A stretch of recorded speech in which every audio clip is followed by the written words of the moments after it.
આ શું પૂછવાનું? તમે પહેલા પૂછો, મેં કેટલી દિવાલ સોંપી તમને?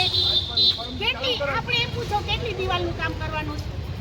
2 દિવાલ. ક્યાંની? હા, અને બીજી?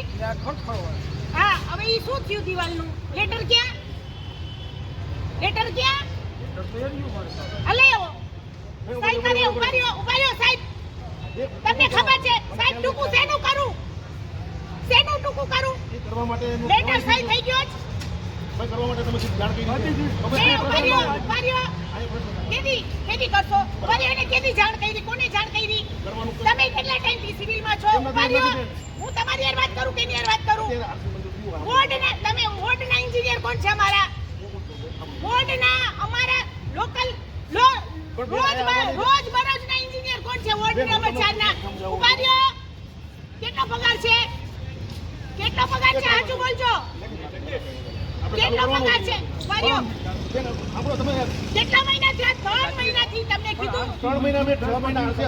જો કોઈ પણ વસ્તુ હોય ને આરતી આ કોઈ ઇમરજન્સી કામ નો કહેવાય. માની લો કે આ દિવાલોને 2 ફૂટ ઊંચી કરવાની હોય તો ઉભા રહ્યો. હમણાં મંજૂર થયું છે.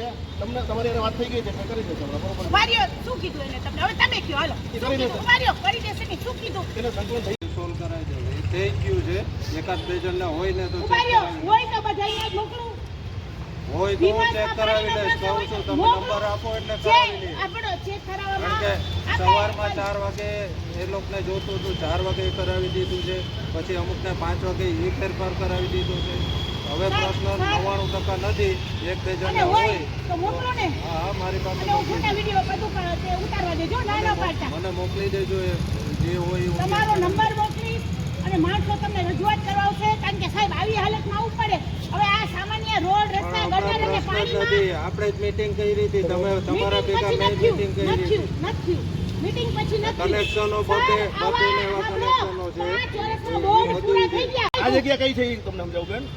ખેતરની વચ્ચે જે આપણે ખેતરની વચ્ચે નહીં. હાલો આ રસ્તો ઈ છે. હાલો ઈ રસ્તો ઈ નથી. આ ફોટો બતાવો છો ને આ તમે ઈ જેવું અલગ છે. નદી પૂરી થાય ને એ અલગ વસ્તુ છે. આ ફોટો નથી બોલતો હવે 10 12 ધોરણના પરીક્ષા દેવા જવા માટે શું કરશો? બેન. 10મા ધોરણના છોકરાઓને પરીક્ષામાં જવા દેવા માટે શું કરશો? આજે મોરમ કે મેટલ કે ક્યાં નાખવાની હશે તો હું નખાવી દઉં છું. કઈ પ્રશ્ન આ જગ્યામાં પ્રશ્ન આવશે. હમણાં ખાનગી ખેતર છે. અહીંયા નહીં નાખી શકી. જે સ્મશાનથી જે કાંઈ થતું હશે તો એ કરાવું. બરોબર છે. બરાબર. લેખિતમાં મોકલો એટલે હું ઘરે જાઉં. હા કરજો. દવા લઈને આવી છું. સાંભળો. બેન કરાવી સરકાર પગાર આપે છે. કરાવી લખી હા તો લેખિતમાં મોકલો એટલે હું જાઉં. સાહેબ ભીમવાસ 2 નંબર 1 નંબર ને 3 નંબરમાં પાણીનો પ્રશ્ન સોલ્વ થાય તો કરો ને કે ના પાડજો. આપણે કઈ ભાવે આ રોજ લોહી ઉપર ઓલા ઉપર રાખી આબા તેના ઉપર 3 મહિનાથી એક જલારામ પાર્કમાં અને એક હાથની ગામમાં સાદો ઓલું ગ્રીટને ભૂકી નાખીને રોડ નથી કરી શકતા. છોકરાઓ પરીક્ષા દેવા કેમ જાય? અને અહીંયા 2 દિવાલ માટે રજૂઆત. નંબર 4 ની કોર્પોરેટર રચના મેડમ નંદાણીયા. મારા પ્રશ્ન છે મારા વોર્ડ નંબર 4 ના.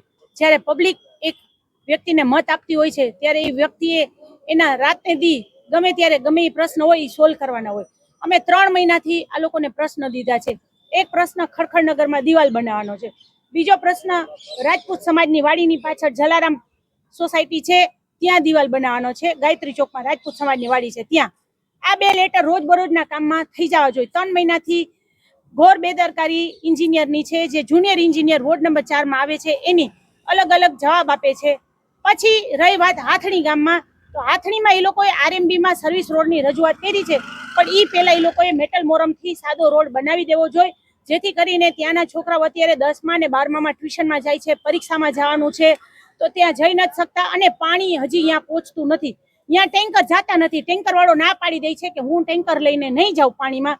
તો એને છોટા હાથીમાં કે છકડાથી ગમે એમ કરીને પાણી પહોંચાડવાનું કામ કોર્પોરેશનનું છે.